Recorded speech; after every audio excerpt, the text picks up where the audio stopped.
Informal चर्चा भी कर रहे हैं इस पूरे इलेक्शन के बारे में। हर कोई अपनी अपनी राय दे रहा था, हर कोई अपने अपने प्रेडिक्शंस बता रहा था, पर शायद ही आज के जो आंकड़े आए हैं वहां तक कोई भी प्रेडिक्शंस पहुंच पाया। बिल्कुल सही है। ये चुनाव का जो रिजल्ट है वो वास्तव में कई कारणों से ऐतिहासिक है। बीजेपी की जो डोमिनेंट पार्टी बनने की एक मुराद थी वो कई सालों के बाद इस चैलेंजिंग चुनाव में पूरी हो गई है। मराठा वोट और गैर मराठा वोट को एक साथ लाने का असंभव काम भी उन्होंने करके दिखाया है।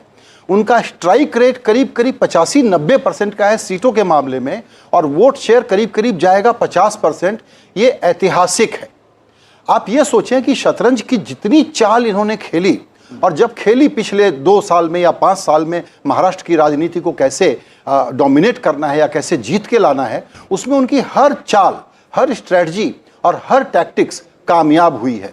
शिंदे को तोड़ करके लाना, अजित पवार को साथ में लाना, शिंदे को प्राइमेसी देना, और उसके बाद ऐसे मुद्दे गढ़ना जिसमें एक तरफ विकास और दूसरी तरफ उससे भी बड़ा महिला वोट बैंक, ये जो था उन्होंने इनके लिए कमाल किया है। इस तरह की विजय की तो बीजेपी को खुद को भी उम्मीद नहीं थी, ये बात मैं आपको बता सकता हूं। तो इस चुनाव का जो सबसे बड़ा आउटकम है वो ये है कि लोकसभा चुनाव महाराष्ट्र के मामले में एक एबरेशन था। वो आप पाएंगे कि इस बार सभी वर्गों के, हम लोग कह रहे थे कि पिछड़े वोट मिलेंगे क्या, दलित वोट मिलेंगे क्या, हिंदू दलित वोट संविधान के नाम पर चले गए थे उसका क्या होगा, वो सब वापस आते हुए दिखलाई पड़ रहे हैं। ये चुनाव स्ट्रेटजी और टैक्टिक्स के लिए इस पूरे बीजेपी, मोदी, शाह, संघ, देवेंद्र फडणवीस, शिंदे, इन लोगों के काम करने के तरीके का पीएचडी का विषय होना चाहिए विपक्ष के लोगों को, जो आज धूल चाट रहे हैं। संजय सर, एक सवाल यह है कि जिस तरह से बीजेपी को इस चुनाव में जीत की ज़रूरत थी, मगर इस जीत की वजह से कुछ सवाल भी खड़े हुए हैं। स्पेशली उनके जो दोस्त है शिंदे, उन्होंने अच्छी नंबर्स लाया है, और साथ में अजित पवार। बीजेपी इस तरह से उभर के आई है कि इस दोनों दोस्तों में से एक दोस्त काफ़ी है उनको सरकार स्थापित करने के लिए, दूसरे दोस्त की उतनी ज़रूरत नहीं है। कुछ सवाल खड़े किए, ये जब मैं बोलता हूँ तो इन दो दोस्तों का इसके बाद क्या हो सकता है? देखिए, बीजेपी जब बहुत बढ़िया से जीत के आती है तब भी वो गठबंधन का धर्म निभाने में जितनी ज़रूरत है वो सारा काम करती है। आप पाएंगे कि इन तीनों लोगों को वो लोग अच्छे से रखेंगे, गुड ह्यूमर में रखेंगे। मैं मानता हूं कि ज़रूरत नहीं है, इसीलिए दरअसल ये शिंदे को और अजित पवार को सोचना होगा कि बीजेपी के साथ बने रहने के लिए, विश्वास का संबंध बना के रखने के लिए वो क्या करें। बात बिल्कुल सही है कि अब शिंदे की उस तरह की ज़रूरत नहीं है, लेकिन बीजेपी आप मान के चलिए लॉन्ग टर्म पॉलिटिक्स करती है। उनका हमेशा था ना, आप सुनते थे ये महाराष्ट्र में सीनियर पार्टनर, जूनियर पार्टनर कौन है, अब वो डोमिनेंट सीनियर पार्टनर बन करके आई है। इसीलिए मुझे लगता नहीं है कि एलाइज के साथ उनकी कोई भी प्रकार की वेवलेंथ में कोई मिसमैच होगा, ऐसा मुझे बिल्कुल नहीं लगता है। ये बहुत अच्छा फार्मूला निकालेंगे, अच्छे से पावर शेयर करेंगे, उसमें मुझे कोई दिक्कत नज़र नहीं आती है। ये जरूर है कि घटनाएं होती हैं, इससे हम संकेत पढ़ते हैं, उससे संकेत पढ़ते हैं कौन मुख्यमंत्री बनेगा, लेकिन ये इतनी बड़ी विजय है कि उसमें ये सारे सवाल गौण हैं। कुछ दिनों का सेंसेशन रहता है। मगर अभी जिस तरह से एकनाथ शिंदे जी ने बयान दिया है, उन्होंने कहा है कि कुछ फॉर्मूला तय नहीं है सीएम के बारे में। एक तरह से बड़ा बयान उनका माना जा रहा है, बीजेपी को एक तरह से चैलेंज दिया जा रहा है। मैं ऐसा नहीं देखूंगा, उनका काम है वो पोस्चरिंग करें कि भाई मुझे मुख्यमंत्री बनाइए। अच्छा, ऐसा कर लेते हैं कि आधा आधा कार्यकाल बांट लेते हैं, मैं मुख्यमंत्री था, मेरे चेहरे पर चुनाव लड़ा गया, लाड़की बहना स्कीम को मैंने एक तरीके से पायलट किया, ये बात सही है, लेकिन ये सब बीजेपी की ही स्कीम थी। तो शिंदे का पोस्चर करना, बार्गेन करना बिल्कुल बनता है, वो बिल्कुल करेंगे और उनको करना भी चाहिए, ताकि पावर शेयर जब तक बीजेपी ठीक से नहीं करेगी तब तक अलायंस का धर्म निभेगा नहीं। लेकिन मुझे इसमें यह कहना है कि देखिए, ये ऐतिहासिक विजय बीजेपी के लिए क्यों है। हाईएस्ट एवर सीट्स है उनकी, तीसरी बार 100 के ऊपर का आंकड़ा इन्होंने क्रॉस किया है। 50% के वोट शेयर में अगर 30% का वोट शेयर बीजेपी का है तो ये हिस्टोरिक नंबर है। तो पब्लिक मैंडेट को आप ईमानदारी से डिकोड करेंगे तो सीएम का पहला हक तो बीजेपी का बनता है। उसमें आप कैसे कहोगे कि मैं जूनियर पार्टनर हूं इसलिए आप मुझे बनाइए क्योंकि मैं मुख्यमंत्री था, तो ये बहुत लॉजिकल नहीं है। इसमें मुझे लगता है शिंदे साहब को थोड़ा सा पीछे आना ही पड़ेगा अल्टीमेटली, और वो भी खुशी से आएंगे। मगर बिहार में एक है कि तब की ज़रूरत, जब शिंदे साहब को मुख्यमंत्री बनाया गया था, तब की ज़रूरत, आज की ज़रूरत, तब के आंकड़े, आज के आंकड़े, तब की राजकीय परिस्थिति, आपकी आज के, इसमें बहुत सारे। लेकिन आपने जो कहा कि शिवसेना को वो अपने साथ रखेंगे, इसमें मैं ये सवाल पूछना चाहती हूँ कि हिंदुत्व का जब भी मुद्दा आता है तो बीजेपी ये चाहती है कि शायद वो मुद्दा हमारे पास रहे या फिर जो उस मुद्दे के साथ जा रहे वो हमारे साथ रहे। शिवसेना इसी तरह उनके साथ थी और जैसे ही शिवसेना ने हिंदुत्व का मुद्दे से थोड़ी सी फरकत ले ली तो फिर एकनाथ शिंदे को उन्होंने साथ में ले लिया। मनसे की भी वही है, मनसे ने जैसे ही हिंदुत्व का मुद्दा उठाया वो बीजेपी के साथ जाते दिख रहे थे। तो क्या ये मुद्दा है जो शिवसेना को और बीजेपी को साथ बांधे रखेगा आगे भी? मैं समझता हूं कि आपका एनालिसिस बिल्कुल सही है। ये लोग बिल्कुल साथ बने रहेंगे और उनको मालूम है कि बड़ी अपॉर्चुनिटी है और आगे सीमेंट करने के लिए उनके पास एक जगह और मिल गई है। क्योंकि इसके बाद क्या होता है, महाराष्ट्र एक ऐसा राज्य है जहां महानगर पालिकाएं बड़ी होती हैं, लोकल चुनाव भी बड़े होते हैं, तो सबका अपना अपना स्ट्रेंथ एरिया है, सबको अपने रीजनल कंसोलिडेशन करने पड़ेंगे। तो पावर में बने रहें और ये मोमेंटम मेंटेन कर पाएं, इसके लिए इन एलाइज में मुझे कोई बहुत दिक्कत नहीं आती है। एक ही बड़ी इंटरेस्टिंग बात है इसमें ऑन अ लाइटर वेन कि महाराष्ट्र की राजनीति अभी कैसे भी आप शेप कर लीजिए, पवार तो उसमें रहेगा ही। एक तरह से ये जो मैंडेट आया है, आप सोचते कि क्योंकि बीच में जिस तरह से फडणवीस जी ने बयान किया था कि हाँ मैंने ये पार्टियां तोड़ी है, उनको एक सबक सिखाना ज़रूरी था, इसके लिए मैंने ये किया, उसके विषय में ऐसे कहा जाता था कि लोग इस तरह से बीजेपी को देख रहे हैं कि ये पार्टी तोड़ने वाली पार्टी है। मगर जिस तरह से मैंडेट आया है उससे आपको लगता है कि जनता ने अभी नकार दिया है, बीजेपी को माफ कर दिया? बिल्कुल। पॉलिटिक्स में देखिए ये तोड़ना फोड़ना क्या होता है, it is art of possible and you do everything to gain power, that is why you are in politics. तो मुझे लगता है कि पब्लिक ने बिल्कुल, हम जो कहते थे ना कि तोड़ दिया, सरकार चोरी कर ली, हाईजैक कर लिया, इन सब बातों को नहीं माना गया। और सबसे बुरी बात क्या है, मैं इसके कुछ जो दूसरे पक्ष हैं उसको देखिए, हमने बीजेपी पर चर्चा की और अभी किस प्रकार का अलायंस बनेगा, मुख्यमंत्री कौन बनेगा, इसकी चर्चा की। लेकिन इस चुनाव का जो दूसरा सबसे बड़ा सबक है वो है कांग्रेस पार्टी के लिए। चुनाव कैसे हारें ये आप राहुल गांधी से सीखिए। उनकी कमेंट्री आपको क्या याद है, आप बताएं, आपको क्या याद है कि उन्होंने यहां की जनता से क्या वादा किया, ये आप सोच करके देखिए। एक मुद्दा जो कि सोशल मीडिया पर ट्रोल का मुद्दा था, तो जब लीडर ऑफ अपोजिशन अपने को ट्रोल बना ले, सिंगल मुद्दा पार्टी बना ले, पूरा मीडिया में उसकी सेंसेशन के कारण डोमिनेट करना चाहे और सोचे कि महाराष्ट्र में वो अच्छा कर लेगा, इससे बड़ा सबक नहीं हो सकता जो महाराष्ट्र ने सिखाया है। और वो ये है कि विदर्भ जो उनका गढ़ होता था, जहां संघ का मुख्यालय है, संघ कभी भी और बीजेपी कभी भी विदर्भ में ये डोमिनेंस नहीं बना पाई थी जो आज उन्होंने बना लिया है। तो कांग्रेस को हारने की कला इतने शानदार तरीके से आती है, ये इसका दूसरा उदाहरण है। वो झारखंड में भी कोई बहुत अच्छा नहीं कर रहे हैं, इसीलिए कांग्रेस पार्टी को यह सोचना पड़ेगा कि इस प्रकार का लैकलस्टर, स्टैमर करने वाला, हकलाने वाला नेतृत्व ले करके वो कौन सी पॉलिटिक्स कर रहे हैं, उनकी स्ट्रेटजी क्या थी, उनकी टैक्टिक्स क्या थी, और चुनाव में जितना एफर्ट उन्होंने महाराष्ट्र में लगाया, क्या उतना या उससे ज्यादा उन्होंने वायनाड में नहीं लगाया? वायनाड जीता हुआ चुनाव था, पूरा का पूरा कैडर अपने नेता को चेहरा दिखाने के लिए वहां पर बिजी था। इसीलिए मेरा यह मानना है कि महाराष्ट्र में कांग्रेस पार्टी के लिए बहुत बुरी खबर है, ये कांग्रेस के ध्वस्त होने की खबर है, ये राहुल गांधी के नेतृत्व के ऑल राउंड फेल्योर का मैसेज है इसमें। और मैं पुराना कांग्रेस बीट रिपोर्टर हूं, इस नाते ये बात बहुत अधिकार के साथ कहना चाहता हूं और पोलाइटली कहना चाहता हूं कि राहुल गांधी जिस पॉलिटिक्स को परस्यू कर रहे हैं, ये पॉलिटिक्स षड्यंत्र की पॉलिटिक्स है, ट्रोल की पॉलिटिक्स है। इस पॉलिटिक्स का इलेक्टोरल कन्वर्जन नहीं है। दरअसल आज तो बीजेपी और संघ का नेतृत्व हो सकता है राहुल गांधी को बहुत बधाई दे रहा हो कि आप जो अडानी अंबानी कर रहे थे, आप सिंगल मुद्दे पर बने रहिए, उसमें आपको वोट नहीं मिल रहे हैं और हम ऐसी हिस्टोरिक लैंडस्लाइड विक्ट्री के साथ आने वाले हैं। दूसरी तरफ आप उद्धव ठाकरे की हालत देखिए, बाला साहब ठाकरे की लिगेसी को उन्होंने कैसे निभाया, इसको समझने की कोशिश करिए। उनकी बातों में भी कर्कशपना था, एंटी डेवलपमेंट बात कर रहे थे, प्रांतवाद को फैलाने की कोशिश कर रहे थे। अब ये कांग्रेस पार्टी क्या जा करके गुजरात में कैसे वोट मांगेगी, ये सोचने की कोशिश करिए। और ये बाला साहब ठाकरे अब के नाम पर कैसे उद्धव ठाकरे आगे की राजनीति करेंगे। 20-20 सीटों की पार्टी हो गई है ये महाराष्ट्र में। ऐसा जमींदोज इनको किया गया है और बीजेपी की चुनाव लड़ने की महारत जो है उसकी वजह से किया गया है। और वो कोई सीक्रेट प्ले बुक थोड़ी है, वो सब पढ़ते हैं, सब जानते हैं, आप उसको कॉपी करते हैं, लेकिन कॉपी करते हैं तब तक 5 साल का आपका एक चुनाव निकल जाता है। तो ये चुनाव राहुल गांधी के पर्सनल फेल्योर की सबसे बड़ी मिसाल है, सबसे बड़ा सबूत है। और ये बहुत गंभीरता से ये बात हम आपको समझाने की कोशिश कर रहे हैं कि देखिए, लोकतंत्र चलना चाहिए।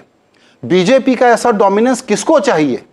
कोई पब्लिक नहीं चाहती है कि ऐसा डोमिनेंस हो, लेकिन अगर अपोजिशन ऐसी एंटी डेवलपमेंट, ऐसा एंटी नेशनल, ऐसा anti business and no pro people क्या कर रहे हैं? उन्होंने 3,000 रुपए दिए, मैं 5,000 रुपए दे दूंगा। ये कोई पॉलिटिक्स होती है क्या? इसीलिए मेरा कहना है कि कांग्रेस पार्टी अभी भी, अगर आप लोगों को ये लग रहा है मेरी बातों से कि भ्रम हो रहा हो कि कांग्रेस पार्टी जागेगी इस झटके के बाद भी, तो इसको भूल जाइए, क्योंकि जब तक राहुल गांधी का नेतृत्व है कांग्रेस धराशायी होते रहेगी, इसी तरह से टूटते रहेगी। और आखिरी बात, 2029 अगर ये इस ट्रोल पॉलिटिक्स से लड़ना चाहते हैं तो भूल जाएं।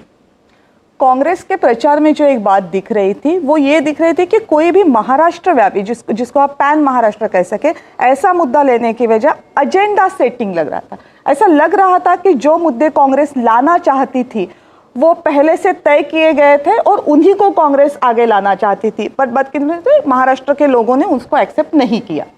मतलब जनता से जुड़े सवाल भूल के कांग्रेस कुछ अलग सवाल उठा रही थी। वही प्रॉब्लम है ना कि जनता सोच क्या रही है, इनको पीपल पल्स का कुछ नहीं मालूम था ना। ये अगड़े पिछड़े की राजनीति नहीं समझ रहे थे, इलाकों की राजनीति नहीं समझ रहे थे।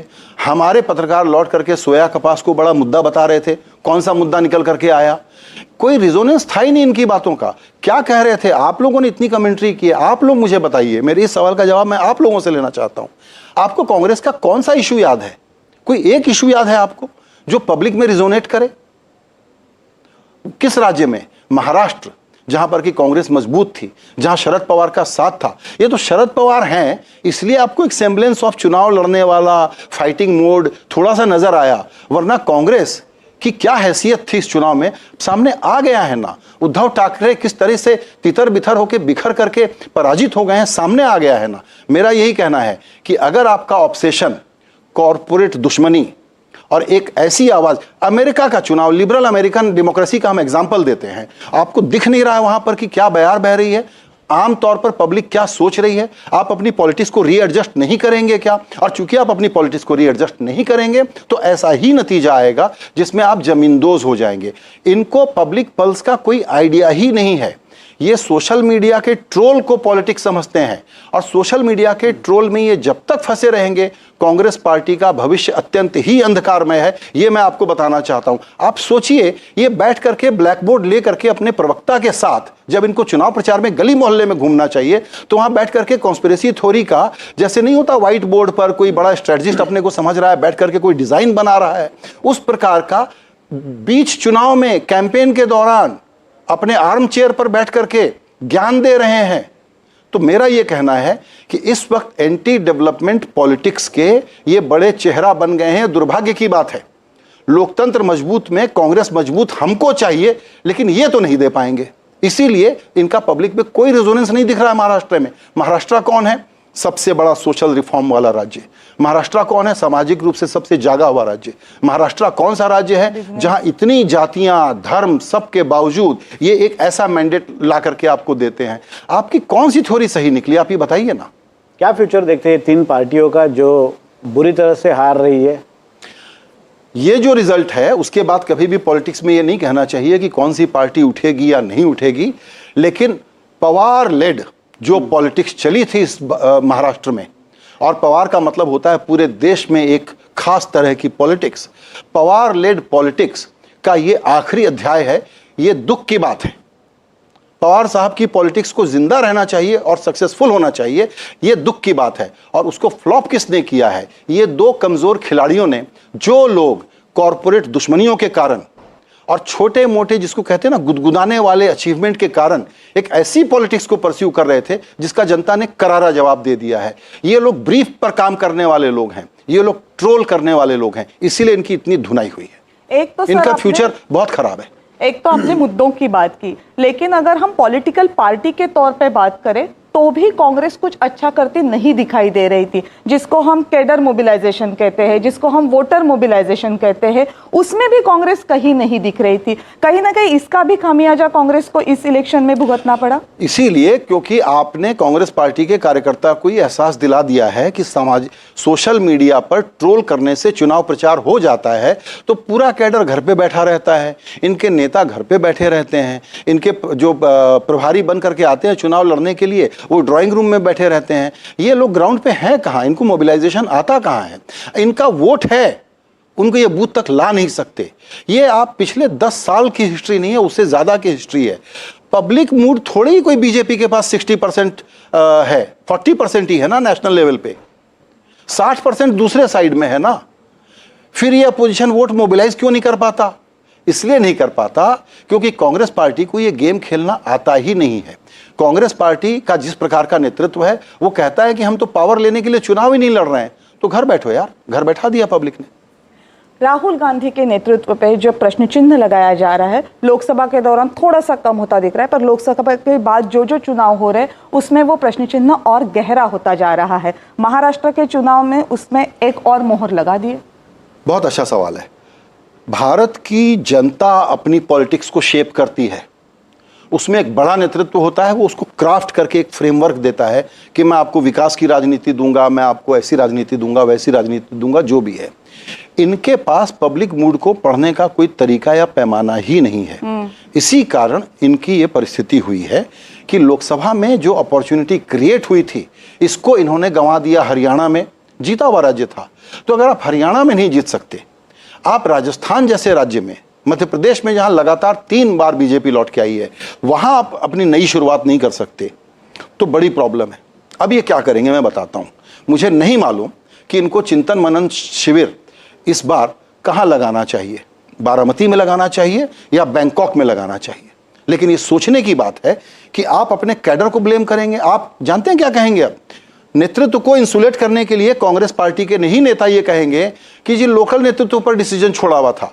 कोई लोकल नेतृत्व पर डिसीजन नहीं छोड़ते, सब जगह फ्लुक में बैठ के कहते हैं इसको लड़वा दो, इसको हटा दो, इसको सबक सिखा दूंगा। घर के अंदर ही अशोक गहलोत और पायलट की राजनीति को लोग ठिकाने लगाने में लगे रहते हैं। उस प्रकार का इनका काम है। इसीलिए ये पॉलिटिक्स जो बॉटम ऑफ पिरामिड सिटीजन के खड़े होकर के डेमोक्रेटिक अपरेटस को अपने हाथ में लेने की राजनीति है, वो राजनीति इनको समझ में नहीं आ रहा है।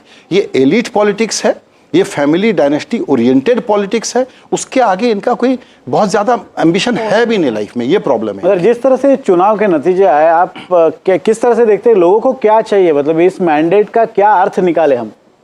इस मैंडेट का जो सबसे बड़ा अर्थ है वो ये है कि भारत की पब्लिक ने ही, जो आपने सवाल पूछा उसका एक सप्लीमेंट्री आंसर ये है कि भारत ने ही लोकसभा के चुनाव में भारत की पब्लिक ने ही एक कोर्स करेक्शन किया। तो ये उसके विल का कोर्स करेक्शन था कि आप गवर्न करिए एनडीए, मोदी जी की ही सरकार हमको चाहिए, लेकिन हम थोड़ा सा चेक एंड बैलेंस आप पर लगा रहे हैं। ऐसी अपॉर्चुनिटी को अगर अपोजिशन भुना नहीं पा रहा है तो ये भारत के लिए, लोकतंत्र के लिए दरअसल ऑन अ सीरियस नोट चिंता की बात है। लेकिन ये पॉलिटिक्स में अपोजिशन आएगा कहां से? ये जो अपोजिशन लाना है, क्या ये काम कांग्रेस पार्टी कर पा रही है? अभी तक का रिकॉर्ड बताता है कि नहीं कर पा रही है। क्या उनके कुछ रीजनल छत्रप कर पा रहे हैं? उदाहरण कर्नाटक, हाँ शायद कर पा रहे हैं। तेलंगाना शायद थोड़ा बहुत वहाँ कुछ हो पा रहा है। लेकिन ये इसलिए हो पा रहा है कि वहाँ की लोकल पॉलिटिक्स को आपने थोड़ा सा स्पेस दिया हुआ है। रीजनल पार्टियाँ बनी रहेंगी, वो कहीं नहीं जा रही हैं। डेमोक्रेसी का बैलेंस बना रहेगा, कहीं नहीं जा रही है। लेकिन अगर इस डेमोक्रेसी को कोई पहला थ्रेट है जो अपोजिशन का काम बचाने का होता है, वो पहला threat Rahul Gandhi led Congress party से है। ये बहुत बड़ी बात कह दी है सर आपने कि लोकशाही है वो वैसे ही रहेगी, डेमोक्रेसी है वो वैसे ही रहेगी, बैलेंस भी बना रहेगा। बट वो बैलेंस बनाने की जिम्मेदारी जितनी सत्तारूढ़ पार्टी की होती है उतनी ही वो अपोजिशन की भी होती है। तो जितना हमें सत्तारूढ़ पक्ष मजबूत चाहिए उतना ही मजबूत चाहिए अपोजिशन, अगर डेमोक्रेसी हमें जैसे है जिस स्पिरिट में चाहिए वो अगर इस देश में रखनी है तो। सर बहुत बहुत शुक्रिया इस पूरे बातचीत के लिए।